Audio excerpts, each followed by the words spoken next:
Dito sa plenaryo ng Senado, ginanap itong necrological service para kay former Senate President Juan Ponce Enrile.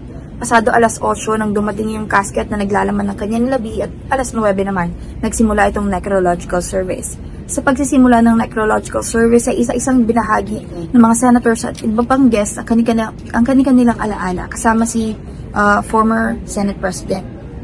Kabilang sa mga nagbahagi ng kanilang eulogy ay sina former Senator Richard Gordon, former President at ngayon ay Congresswoman na Gloria Macapagal-Arroyo, Senators Erwin Tulfo, Robin Padilla, Jinggoy Estrada, J.B. Ejercito, Juan Miguel Zubiri, Ping Lacson at Senate President Vicente Sotto III.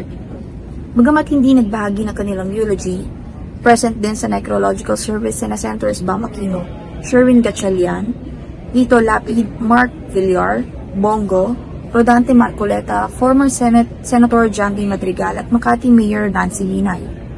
Bago matapos ang necrological service, ipinresent ng Senado ang kopya ng Senate Resolution No. 30 sa kabila ni Enrile na siya namang tinanggap ni Catrina Enrile na anak ng limaong former Senate President.